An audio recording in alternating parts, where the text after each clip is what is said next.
Hi friends, road side காளான் எப்படி செய்கிறதுன்னு இன்றைக்கி பார்க்கலாம். வாங்க வீடியோக்குள்ளே போகலாம். இதுக்கு கேபேஜும் மஷ்ரூமும் குட்டி குட்டியாக கட் பண்ணி ஒன்றா சேர்த்துக்கோங்க. தென் மிளகாத்தூள், தனியாத்தூள், கரம் மசாலா இதெல்லாம் சேர்த்து உப்பு போட்டுக்கோங்க.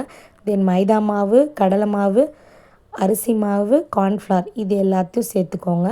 சேர்த்து நல்லா பிசைஞ்சதுக்கப்புறம் ஒரு ஸ்பூன் இஞ்சி பூண்டு பேஸ்ட்டு போட்டு நல்லா பிசைஞ்சு வச்சுக்கோங்க. நெக்ஸ்ட்டு இது போண்டா போடுற பதத்துக்கு வந்ததும் கடாயில் எண்ணெய் சூடானதும் போண்டா மாதிரி குட்டி குட்டி போண்டாவாக போட்டு அதை வறுத்து எடுத்து வச்சுக்கணும். எல்லா போண்டாவும் வறுத்து எடுத்து வச்சதும் சைடில் வச்சுட்டு அதை ஆறுற மட்டும் வெயிட் பண்ணுங்கள். நெக்ஸ்ட்டு கடாயில் எண்ணெய் ஊற்றி 4 சோம்பு, அரை வெங்காயம் போட்டு நல்லா வதக்கிக்கோங்க.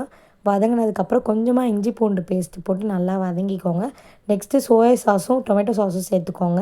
நெக்ஸ்ட்டு கொஞ்சம் மிளகாத்தூள் போட்டுட்டு நல்லா தண்ணி ஊற்றி நல்லா சலசலன்னு கொதிக்கிறப்போ போட்ட போண்டாவை நல்லா உதிர்த்து வச்சு அதை போட்டு நல்லா கலந்து விட்டுக்கோங்க.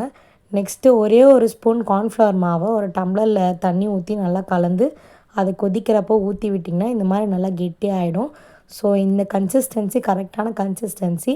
ஸோ இந்த டைமில் நம்ம பிளேட்டிங் பண்ணிக்கலாம். ஸோ பார்த்தாலே சாப்பிட்ணும் போல் தோணும். எங்கள் வீட்டோட ஃபேவரெட். ஸோ அது மேலே கொஞ்சம் ஆனியன், அப்புறம் கொஞ்சம் கார்ன்ஃப்ளவர் இதை போட்டு சர்வ் பண்ணிங்கன்னா சூப்பராக இருக்கும். காளான் ஒரு நல்ல டிஷ்ஷு. எல்லோரும் வீட்டில் ட்ரை பண்ணி பாருங்கள். பாய்.